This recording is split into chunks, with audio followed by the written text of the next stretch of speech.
jeudis du CNEAP. Les jeudis du CNEAP, c'est une série de webinaires que vous retrouvez tous les jeudis hors vacances scolaires de 17h à 17h45 et qui vous propose d'échanger sur les thématiques cœur de métier de nos établissements. Pédagogie, management, marketing, communication, économie, les sujets sont variés pour répondre au plus grand nombre d'entre vous. Ce soir, pour notre 43e jeudi du CNEAP, le sujet est EPA2, produire, servir et consommer autrement. Alors que le plan Enseigner à produire autrement 2 a été lancé par le ministère de l'Agriculture en juin 2020, comment les établissements du réseau CNEAP se sont-ils emparés de ce plan pour former des citoyens et futurs professionnels se questionnant sur leur rôle et action dans le produire, servir et consommer autrement, au regard des enjeux des transitions à opérer pour notre planète?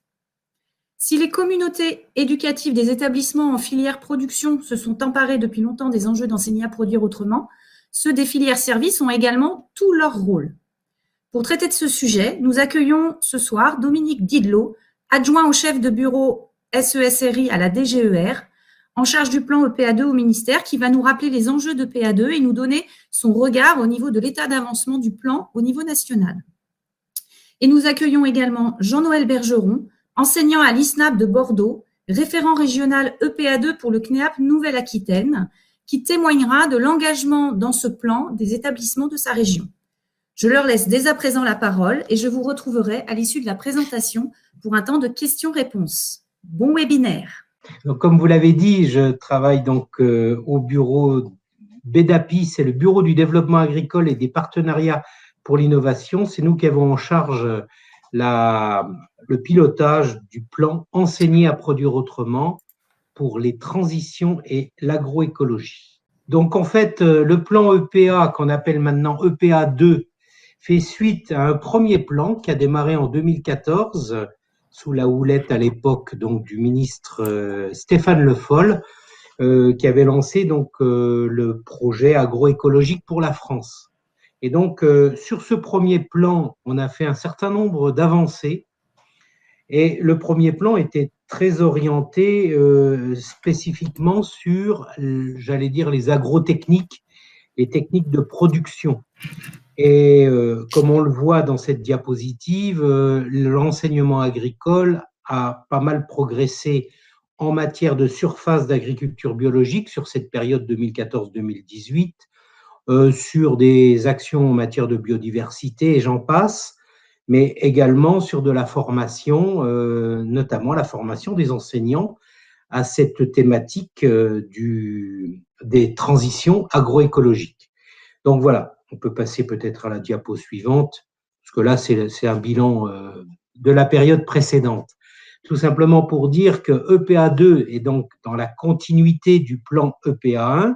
Les enjeux sont bien toujours présents et on a une attente sociétale qui est forte vis-à-vis de la formation, puisque la conférence citoyenne a pointé du doigt le fait que notre agriculture devait être plus durable, plus faiblement émettrice en gaz à effet de serre, avec des pratiques agroécologiques beaucoup plus vertueuses, etc., etc.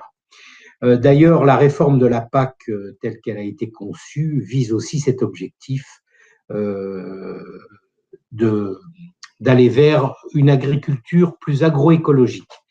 Donc, ça s'est mis en place effectivement en 2020, début 2020, et les principales évolutions dans le plan Enseigner à produire autrement, elles sont à mettre une place beaucoup plus renforcée des apprenants comme acteurs de leur apprentissage, un élargissement à tous les secteurs de l'enseignement agricole et pas seulement la production, avec la transformation, les services, l'alimentation, la forêt, la bioéconomie. Le troisième point marquant une évolution dans ce plan, c'est le rôle pionnier des établissements dans la dynamique de transition vers les territoires, c'est-à-dire le côté un petit peu, j'allais dire, exemplarité, montrer l'exemple, l'essaimage des bonnes pratiques, voilà. Notamment par rapport à des approches un peu nouvelles des systèmes de production en particulier. On peut passer à la diapo suivante. Voilà. C'est le produire, ok, mais pas que, puisque grosso modo, si je m'en réfère, j'allais dire, aux aux éléments conceptuels généraux, on est bien face à un problème de changement climatique qui n'est pas qu'une crise, c'est-à-dire qu'on n'est pas dans un système qui peut être complètement réversible, on est sur une certaine irréversibilité, c'est ce qu'on appelle l'anthropocène, puisque en gros on est entré dans une nouvelle ère géologique où l'humain est la première force de transformation terrestre. Ce qui veut dire que aujourd'hui, on parle beaucoup de techno-optimisme, si on veut être optimiste, hein, en disant il suffit de transformer nos moyens pour les rendre plus propres, les énergies vertes, etc. Et on couple ça souvent avec un discours sur la reconnexion à la nature, en disant il suffit de revenir à des mécanismes naturels, l'agroécologie en faisant partie, pour se reconnecter à la nature. Le seul problème, c'est qu'en fait, on est dans une logique de moyens et en fait, il faudrait entrer dans une logique de finalité, c'est-à-dire arrêter de rajouter des couches à des couches. En général, par exemple, les énergies propres se rajoutent aux énergies fossiles qu'on n'a pas supprimées et qu'on n'est pas prêt de supprimer. Et donc, en fait, il faut qu'on adopte des protocoles de renoncement, notamment savoir ce à quoi on tient et ce à quoi on peut renoncer.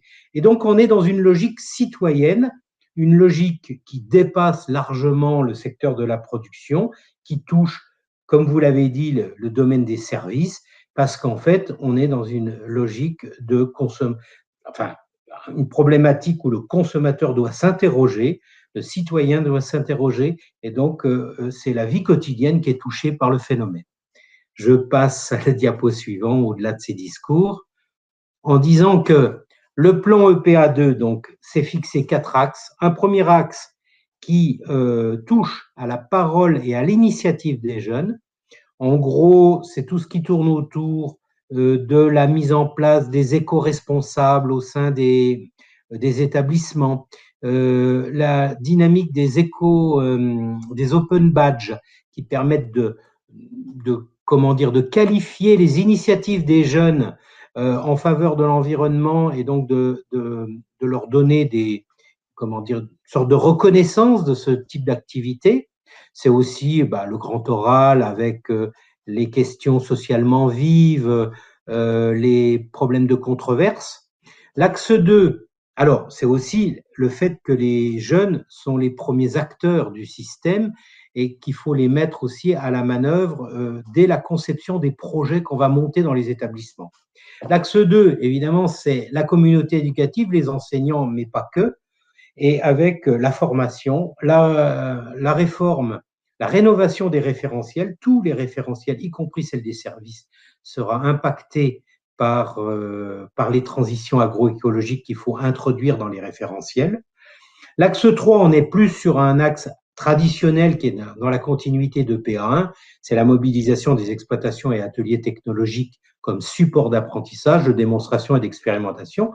Et là, ça ne touche pas que les exploitations des lycées agricoles publics, ça peut toucher aussi, pourquoi pas, les exploitations qui sont directement rattachées au privé et pour lesquelles les apprenants vont en stage, etc.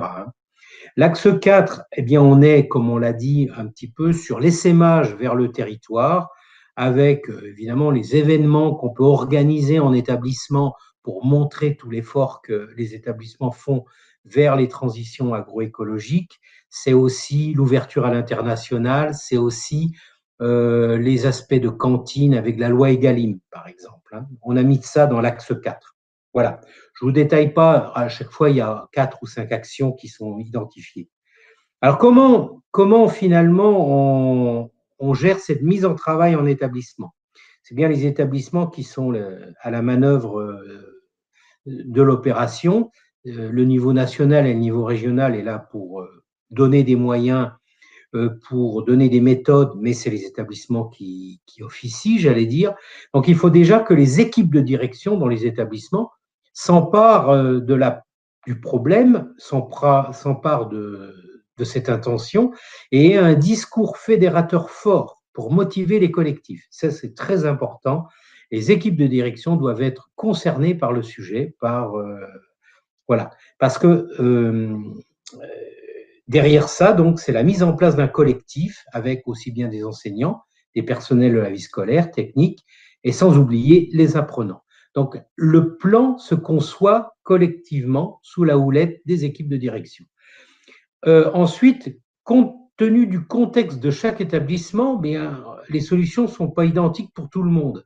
Il faut identifier les thèmes porteurs localement qui portent la dynamique collective. Ça peut porter sur l'alimentation, la mobilité, les déchets, l'écologie, voire un couplage de plusieurs thématiques. La construction du plan, ce n'est pas du saupoudrage d'objectifs et d'actions.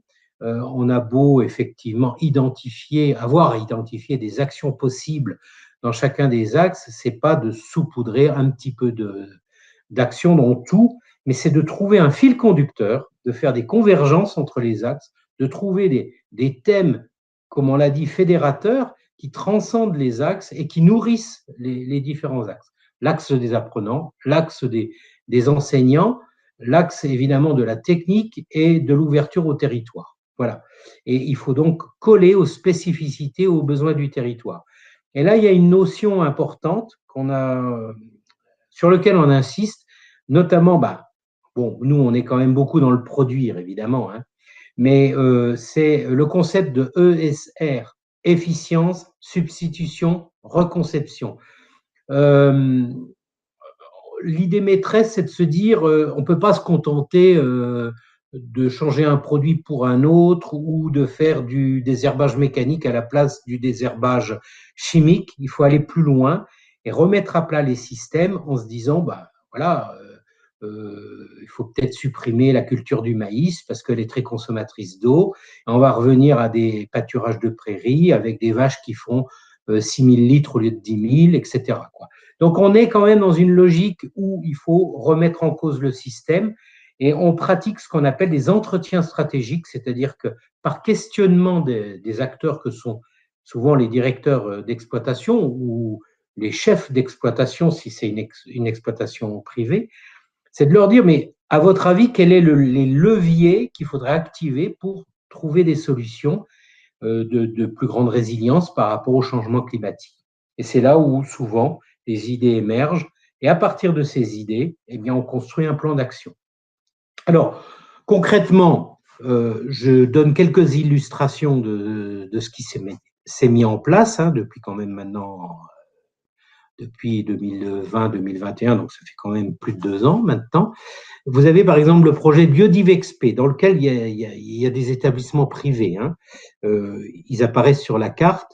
On est là sur une dynamique qui vise à regarder la biodiversité sous l'angle de l'impact de la production agricole. Donc voilà, ça c'est une initiative collective qui est notamment chapeautée par l'Office français de la biodiversité en lien avec ces établissements et ça marche très très bien. Alors maintenant, dans certaines établissements, ils vont s'interroger sur la mise en place de haies, sur le renforcement de la présence d'auxiliaires grâce à ces bandes de fleuries ou à la mise en place, par exemple,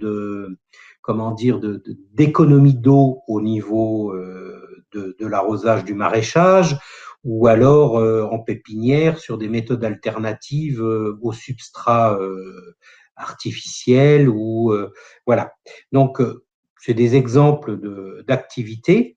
J'ai mis un encart sur la semaine éco-citoyenne où plusieurs établissements, il y a eu des ateliers sur le bien-être animal, sur des débats concernant les questions socialement vives sur la consommation de viande et de bien-être animal, ou alors sur la mise en place, Bourg-en-Bresse qui est en bas, sur le manger durable, local, avec des légumineuses, notamment dans le cadre des projets alimentaires territoriaux. Ça, c'est des exemples concrets qu'on peut citer. Bon, il faudra aller voir les sites internet pour avoir d'autres situations. Je passe à la suite. Oui. Un petit point rapide sur où on en est au niveau national sur la rédaction des PLEPA et puis on passera la parole à M. Bergeron. Voilà. Et donc là, grosso modo, on collecte les PLEPA actuellement. Il y a beaucoup d'établissements qui sont en retard. Les conseils d'administration du mois de mars vont nous en livrer d'autres. On est en gros à 67% de remontée des PLEPA pour le public et à 26% pour le privé. Je précise que pour le privé, il n'y avait pas une obligation absolue de fournir un PLEPA. Donc, ça les excuse. Et puis, on n'a peut-être pas toutes les données non plus. Hein. Voilà. Je continue peut-être, j'en avais encore une ou deux de diapos, là, vite fait. Je ne sais plus. Voilà. Alors ça, c'est intéressant. C'est l'analyse des PLEPA qui sont en train de remonter. Les établissements nationaux d'appui l'ont fait sont en train de le faire, pardon, selon une grille, une échelle qui est soit d'impact en termes de durabilité de stratégie ou alors de mobilisation et d'engagement. Alors, vous voyez, bon, des établissements qui ne l'auraient pas fait, c'est le wait and see qui est en bas. Maintenant, on peut avoir des PLEPA qui sont une concaténation d'actions tout azimut. On est plutôt sur une faible mobilisation et une faible durabilité. Par contre, dans un certain nombre de cas, ça a quand même mobilisé des collectifs. Et là, on n'est peut-être pas sur de la durabilité, mais on est en tout cas sur une mobilisation. Donc, c'est le point du dessus, un PLEPA mobilisateur. Et puis, quand on commence à avoir des PLEPA, des plans d'action où vraiment il y a du collectif et où on a vraiment senti la durabilité des pratiques qui sont interrogées, on passe sur des qualifications de PLEPA beaucoup plus intéressantes parce que on a des actions emblématiques avec du suivi, de l'accompagnement et on est dans une logique de durabilité des pratiques qui sont interrogées et des collectifs. Voilà, alors je ne sais pas s'il m'en restait une. Oui, simplement, comment accompagner? Il y a évidemment l'IFEAP que vous êtes, et puis je cite simplement le fait que les établissements nationaux d'appui, Dijon, Rambouillet et d'autres sont là pour vous aider également. Hein. Je pense que vous connaissez certains, Christian Pelletier et d'autres. Le réseau des chargés de mission en DRAF sont aussi là pour vous appuyer. Et puis, on a directement rattaché au bureau le réseau des réseaux thèmes, qui sont des animateurs thématiques sur la biodiversité, l'élevage, l'agriculture bio, etc. Et puis, on a octroyé généreusement, j'allais dire, quelques heures dites de décharge horaire, y compris pour le privé, quand les enseignants sont payés par l'État. Voilà. Et donc, vous avez le site, la ADT, où on trouve plein de ressources sur ce thème. Voilà, voilà. Excusez-moi j'ai peut-être été un peu bavard. Merci, monsieur Didlot. Merci de ce panorama hein, sur les enjeux et de ce qu'est EPA2. Jean-Noël, du coup, comment le CNEAP Nouvelle-Aquitaine s'est emparé de EPA2 et qu'est-ce qui a été mis en place pour accompagner les établissements dans l'élaboration de leurs plans locaux enseignés à produire autrement? Bonjour à toutes et à tous. Je me représenterai rapidement, Jean-Noël Bergeron. Moi, je suis enseignant en gestion et coordinateur d'une filière de BTS Axe à orientation agriculture biologique. Voilà, en Nouvelle-Aquitaine, à proximité de Bordeaux, dans un établissement qui s'appelle l'ISNAB. Donc ça, c'est mon métier. Et puis par ailleurs, je conduis une mission. Donc Monsieur Didlot l'a souligné tout à l'heure. Effectivement, il y a des missions, des moyens qui sont dégagés, je dirais, pour les établissements privés pour accompagner ce plan EPA2. Et donc, moi, j'ai été missionné en tant que référent EPA2 pour notre réseau d'établissements CNEAP Nouvelle-Aquitaine. Donc, à ce titre, eh bien, effectivement, on a été, je dirais, amené à étudier de près ce plan EPA2 au niveau de notre région, de notre réseau. Et ce qui a été d'emblée mis en avant nous concernant, c'est la spécificité de notre réseau. Effectivement, Monsieur Didlot l'a souligné tout à l'heure, EPA, dans l'esprit de chacun, c'était avant tout un plan centré sur la production, centré sur les exploitations. Et donc, notre réseau étant constitué principalement d'établissements de services, voire de formation commerciale. Donc là, je vous ai mis un petit chiffre rapidement, 19 établissements, à majorité des établissements de services. Et bien effectivement, EPA, ça n'a pas vraiment fait écho au départ. Et c'est à partir du moment où on a je dirais, pris en main ce plan EPA2, donc cette deuxième formule, qu'on a vu qu'il y avait une ouverture au-delà des questions de production et d'agroécologie. Et nous, on a vu ce nouveau plan EPA2 plus largement, et on s'est emparé de ce plan notamment en mettant en avant non plus l'agroécologie et la production, enfin pas seulement, mais surtout les transitions. Voilà. Les transitions, elles sont beaucoup plus vastes que le seul thème de l'agroécologie. Et derrière, donc, on peut mettre des thèmes qui peuvent tout à fait, servir de support pour développer des actions dans des établissements de services. Voilà. Donc dans les thèmes, enfin la transition, ça peut être l'alimentation, les mobilités, l'écologie, les déchets, la consommation. Voilà, il y a beaucoup de thèmes finalement qui nous ont permis, je dirais, de nous accrocher à ce plan EPA2. Merci. Donc sur 2020-2021, je dirais l'objectif du réseau, ça a été d'identifier dans un premier temps les besoins en la matière. Donc, le réseau s'est doté d'un référent, donc moi-même, ça c'était la première action. Ensuite, avec l'aide de notre DREAP Thierry Vinoc, eh bien on a fait tout un travail de sensibilisation des chefs d'établissement sur le plan EPA2. Donc, on a présenté la note de service, les 4 axes qui vous ont été présentés tout à l'heure, les engagements, j'irai à assurer en termes de plan local, enseignement pour dire autrement. Et au travers de cette sensibilisation des chefs d'établissement, on a surtout recensé derrière quels étaient vos besoins, quels étaient les besoins des établissements pour, construire ce plan local, enseigner à produire autrement.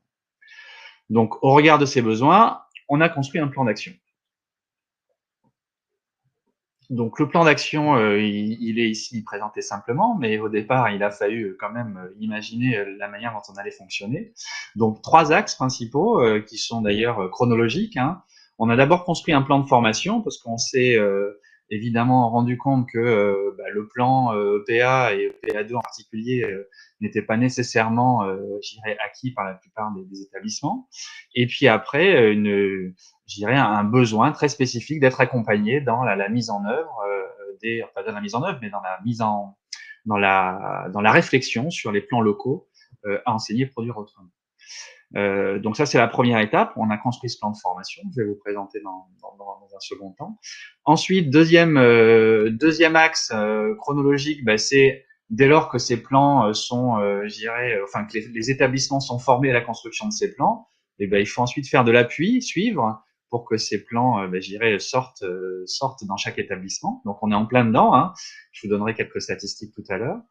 Et puis, troisième axe, dès lors que les plans sont désormais écrits, rédigés, il faut les faire vivre. Et donc, on a aussi prévu d'animer au niveau régional, et de faire vivre, ces plans au sein de chaque établissement. Donc, concernant le plan de formation, donc on s'est posé la question de la manière dont on pouvait accompagner les établissements. Donc, moi, je me suis rapproché très rapidement de l'IFEAP. Et puis, avec Karine Vincent ici présente, on a réfléchi à la manière dont on pouvait accompagner les établissements. Et au regard des besoins, on a construit, des sessions de formation avec 2 formules, j'ai envie de dire. Une formule inter-établissement, où là on réunit plusieurs établissements sur ces temps de formation. Donc là, on les avait prévus en distanciel sur 4 demi-journées, je crois, de travail. Et là, on a abordé principalement, et c'était le besoin de ces établissements, on a abordé la méthodologie de construction d'un plan local. Comment on fait l'analyse stratégique, comment on construit un plan d'action, comment on rédige une fiche action, comment on façonne un plan de communication. Donc là, les besoins étaient très centrés sur la méthodologie, ce qui nous a permis d'ailleurs de réunir un certain nombre d'établissements et de le faire en distanciel.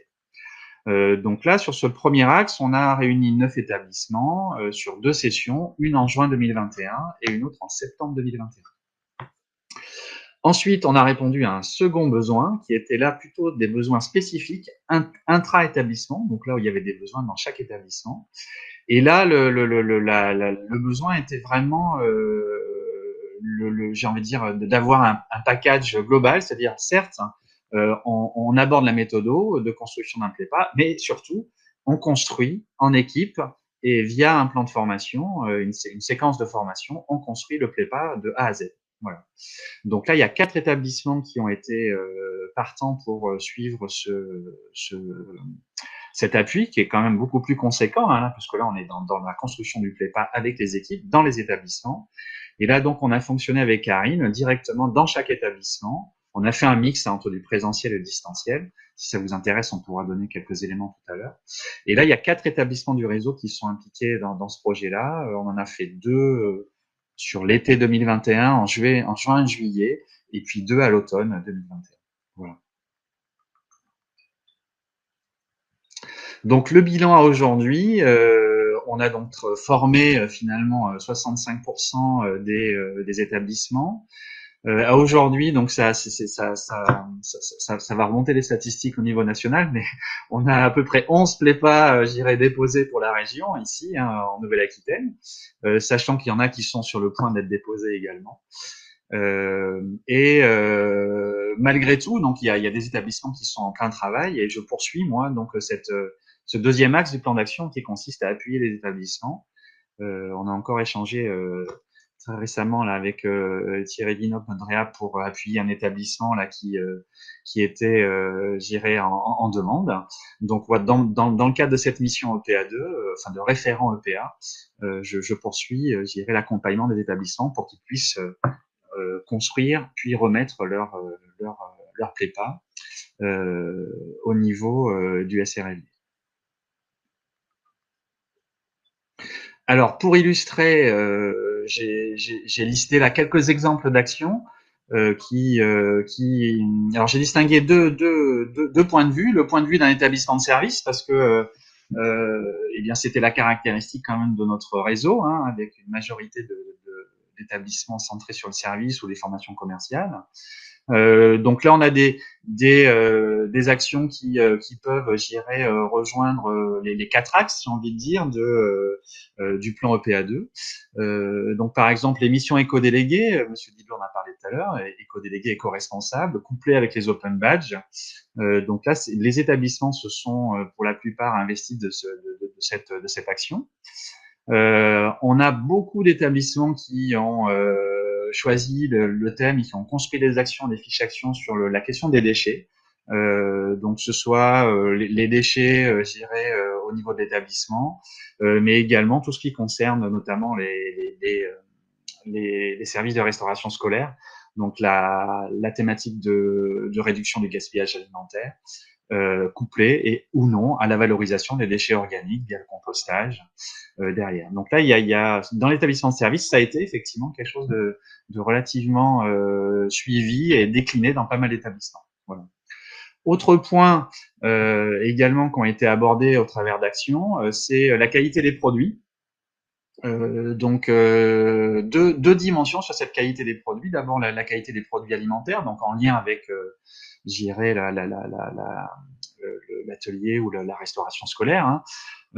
Donc là, on touche bien évidemment à la loi Egalim, mais il y a aussi des actions locales qui sont menées pour avoir de l'alimentation d'origine bio, du local et de saison, avec des actions en lien avec les élèves, bien évidemment. Et puis, autre chose qui a émergé dans l'établissement de service, puisqu'on est au service à la personne, hein, c'est aussi de travailler sur la qualité des produits d'entretien, voire d'hygiène. Et là, il y a des actions qui ont été déclinées sur le fait maison, le fait d'utiliser des produits naturels, voire écolabellisés, de changer la politique d'achat de l'établissement et d'organiser des TP, des TD, des ateliers sur ces questions-là. Voilà. Et enfin, j'ai noté une dernière exemple d'action qui est la mise en œuvre de jardins pédagogiques, où là, effectivement, dans l'établissement de service, il y a quand même des espaces extérieurs hein, qui peuvent être valorisés. Et il y a eu plusieurs initiatives de mise en œuvre de jardins pédagogiques. Ensuite, des exemples d'actions en production. Donc, tout à l'heure, il y en a des actions qui ont été citées par Monsieur Didlot, mais voilà, ça reprend aussi les axes du plan EPA2. Je citerai un établissement du réseau qui a organisé une journée agroécologie hein, ouverte au grand public. et mise en œuvre par les apprenants principalement, en y associant des partenaires. Donc là, c'est des actions très structurantes pour un établissement. Un autre établissement qui a mis en œuvre un marché de producteurs, donc là on est en lien avec le territoire, hein, et puis les aspects de production, la mise en avant, je dirais, de produits locaux. Donc là c'est une action structurante qui accueille du public, qui permet d'associer des partenaires producteurs et également des partenaires, je dirais, d'autres institutions dans notre réseau.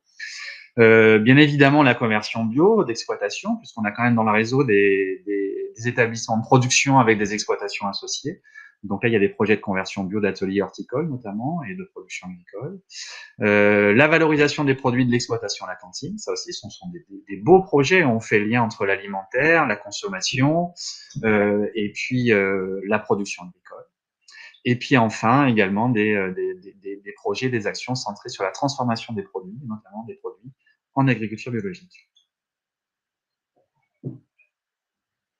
Voilà donc une dernière diapo sur nos perspectives pour le réseau. Donc moi de ma mission, je dirais qui a consisté à mettre en œuvre d'organiser la mise en œuvre des PLEPA dans le réseau du CNEAP Nouvelle-Aquitaine. Eh bien, je vais passer à une autre étape, c'est-à-dire qu'on a pour ambition d'animer le réseau. Donc d'utiliser ces plans locaux pour avoir des retours d'expérience, pouvoir échanger entre nous, partager, et puis aussi se donner la possibilité de construire des projets inter-établissements, puisqu'il y a il y a quand même pas mal de projets qui peuvent être mutualisés dans notre réseau. Voilà.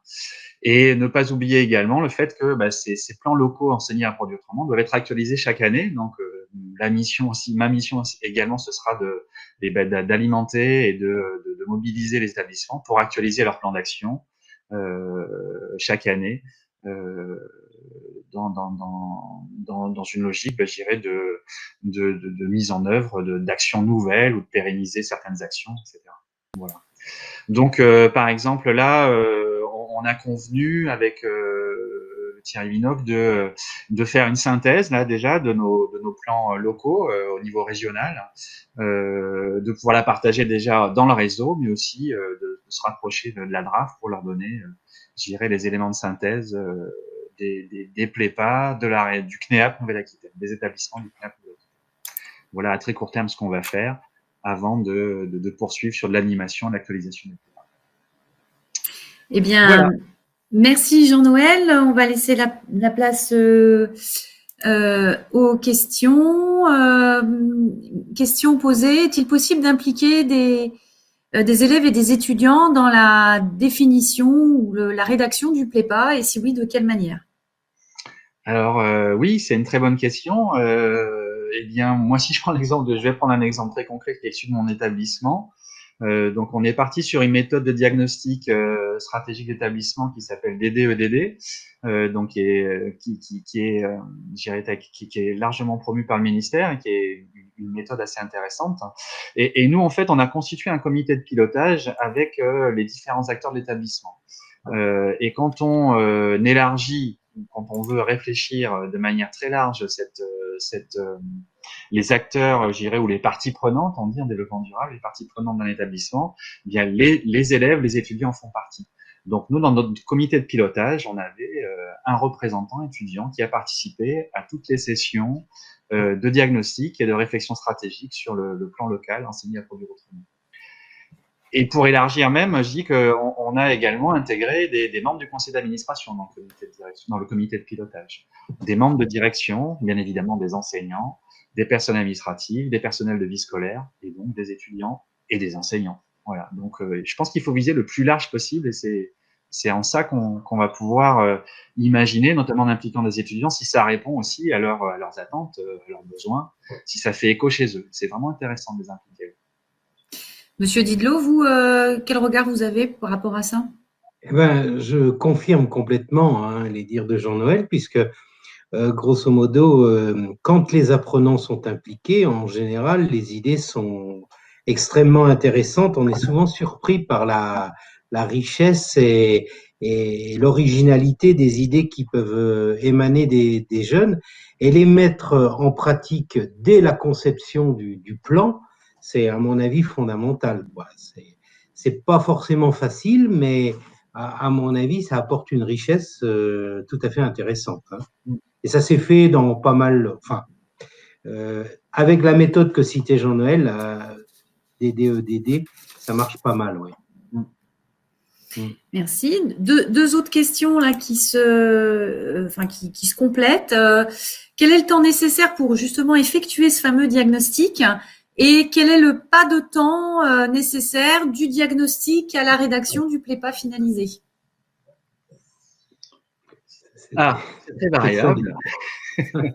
Mais alors, Karine, tu pourras peut-être compléter, mais sur les temps de formation déjà, donc sur la méthodologie, enfin l'approche formation uniquement méthodologique, on a calé le temps de formation sur trois demi-journées, c'est ça? C'était 1 jour et demi, oui, 3 demi-journées. 1 jour et demi, voilà. Donc là, on n'est que sur la méthodo, et après les établissements ont pris en charge, je dirais la méthodo pour construire leur prépa. Et là, il faut mobiliser les équipes. Il faut constituer un comité de pilotage qui permette de suivre ce projet-là. Donc, ça dépend vraiment du niveau de mobilisation des équipes, en vérité. Hein. S'il y a un cas d'établissement impliqué, une équipe mobilisée, je dirais en quelques mois, on peut arriver à ses fins. Je dirais entre 3 et 6 mois. Après, si ça dépasse 6 mois, je pense que ça vaut plus le coup d'y consacrer du temps. C'est trop long. Donc voilà. Et puis ensuite, sur la méthode, le plan de formation qu'on a mis en place pour les appuis intra-établissement, où là, on a construit les prépas en direct. Donc là, c'était 2 jours et demi de formation et puis du temps en distanciel. Mais on a commencé.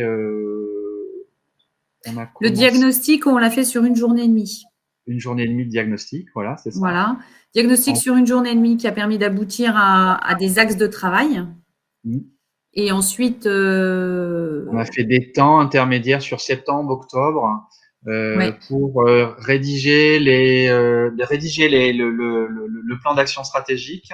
Donc, principalement définir les axes stratégiques du plan EPA, du plan local, et ensuite décliner les actions et construire les fiches actions. Et là, on a eu plusieurs temps de travail pour construire les actions sur, je dirais, 2 mois.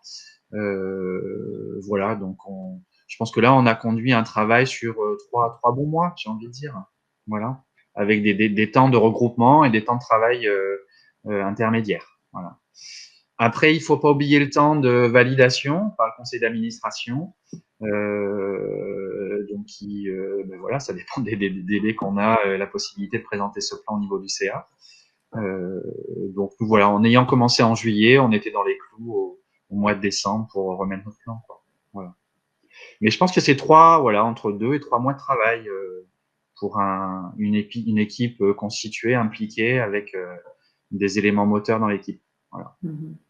Est-ce que c'est des éléments que vous avez dit de l'eau là sur ce délai? Ah oui, je confirme les propos et les timings parce que en fait, chez nous, c'est beaucoup Christian Pelletier qui gère ça et effectivement, les chiffres qu'il nous fait remonter sont équivalents à ce que vous dites. Après, ça dépend de la complexité de l'établissement, effectivement.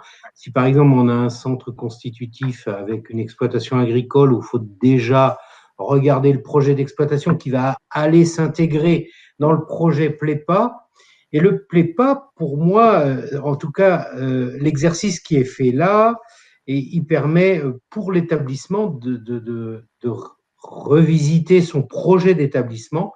Et donc, on est sur la durée, donc c'est pas du temps perdu, hein, loin de là, quoi. Enfin, faut le considérer comme étant sur du long terme, quoi. Au-delà même du plan lui-même, qui s'arrêtera en 2024. Pour autant, tout ce qu'on aura fait là servira pour la suite. Oui, c'est juste les 4 appuis établissements qu'on a fait vraiment sur la construction en direct du PLEPA étaient couplés à une revisite, voire à une actualisation du projet d'établissement. effectivement. Ouais. C'est comme ça qu'il faut le voir, oui. Ouais. Eh bien, très bien. Il est 17h46, donc on n'a pas d'autres questions. Donc, je vous propose qu'on clôture, ce webinaire. Donc, il ne reste plus qu'à vous remercier, Monsieur Didlot, Jean-Noël, pour les éclairages que vous avez pu apporter à l'assistance. Rendez-vous la semaine prochaine, le jeudi 7 avril, de 17h à 17h45 pour le 44e numéro des Jeudis du CNEAP, dont le thème sera « Faire grandir vos projets avec la Fondation Saint-Mathieu ». Bonne fin de journée à tous.